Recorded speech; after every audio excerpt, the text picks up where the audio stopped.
What's up, guys? It's Justin, and today I'm going to be teaching y'all how to make the perfect steak. First off, you're obviously going to want to take a trip to the grocery store. Everything you're going to need I have right here. First of all, you're going to need some salt and pepper. You need some oil. I went with just classic olive oil. Some fresh garlic, not the jars of minced garlic. That's super important. Some rosemary. Fresh rosemary as well, not like the dried, ground up rosemary. Lastly, obviously, you're gonna need a piece of meat. I went with a New York strip. Normally I would cook a ribeye, but this strip looked really good. The key to picking out a good piece of meat is all on the marbling pretty much. What that means is this fat going through the meat. The more of it, the better, essentially, because that is what's gonna help you make a juicy steak. As far as cooking utensils go, you're obviously gonna need a skillet. I'm choosing to go with this sauteing skillet. It'll help you get a good baste. My chef's knife, obviously. Some tongs to help you flip the steak. And I have this meat thermometer as well because obviously whenever you're cooking a steak, you can cook it like multiple different ways. And I like to have mine medium rare. If it's not medium rare, I won't eat it. Yeah, that just having a meat thermometer helps assure that you get it cooked perfectly.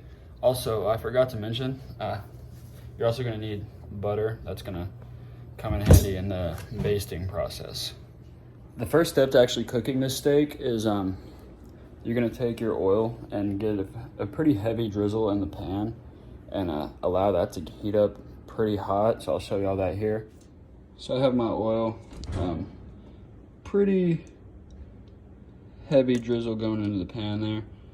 I'm gonna go ahead and take my heat, put it up medium high, if y'all can see that. Awesome, we're just gonna allow that to heat up and we're gonna go on to the next step. Next step is take your steak out of the packaging, obviously, and we're gonna coat each side in salt and pepper, so I'll be right back to show you all that. All right, so I got my steak nicely coated on each side with salt and pepper. I also got out a few cloves of garlic and some rosemary as well.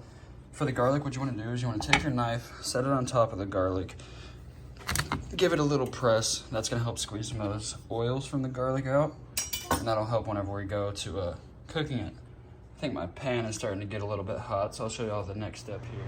All right, I got my meat thermometer plugged into my steak. My pan is starting to steam a little bit, so what you want to do, you take this fat cap, which is a large piece of fat, and go ahead and try rendering off some of that fat into the oil. That's going to help it cook just a little bit better.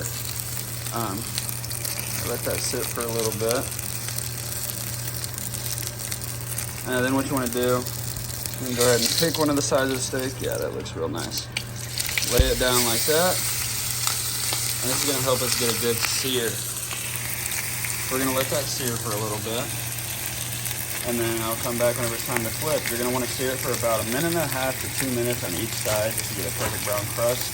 And I'll show y'all what that looks like. All right, so it's been a little over a minute, so we're going to go ahead and flip this steak and check out the sear. Oh yeah, that's beautiful. That's exactly what it should look like.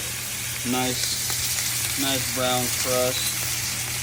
Yeah, it should look a little bit crispy on the outside. That's what's going to lock in all that moisture.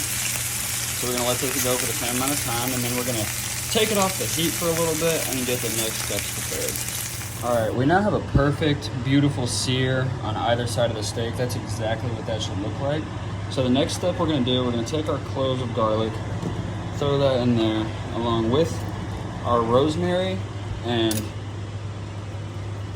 a pretty big scoop of butter. I'm going to turn that heat down just a little bit so our steak doesn't burn.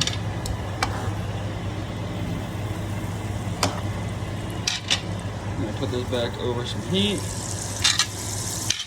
Take our steak, put it in that concoction right there. Let that cook for now. This spoon is going to come super in handy. Once this gets all melted,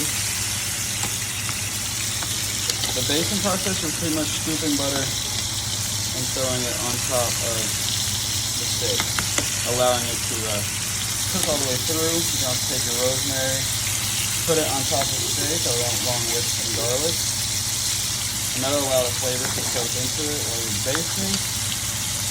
And you're going to want to continue this basting process for the next few minutes on each side, just until you hit about 120 degrees internal on the meat thermometer. Sorry if it's a little bit loud and you can barely hear me. I'll try to fix that a little bit. Yeah, we're just gonna let this cook for now. Let the flavors from the garlic and rosemary get into that butter. Continue that basting process, and I'll check in with you in a minute. So our steak is getting a little bit closer to being done. So what we're gonna go ahead and do is flip it here. We're gonna take a little bit more butter. Get that in there.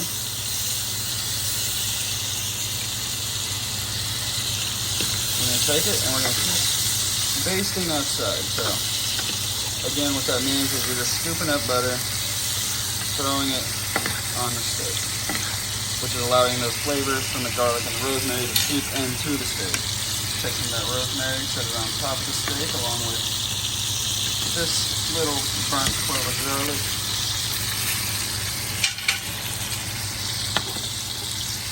Keep that basting process up for the next just couple minutes. Target 95 internal, so it's getting pretty close to being done. And I'll check in with y'all again whenever it's done cooking.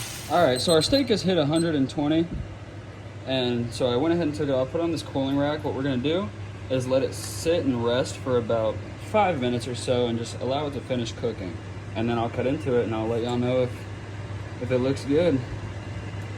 All right guys, so I've let it rest for a little bit, so what we're gonna do is go ahead and cut into it and I'll show y'all the results.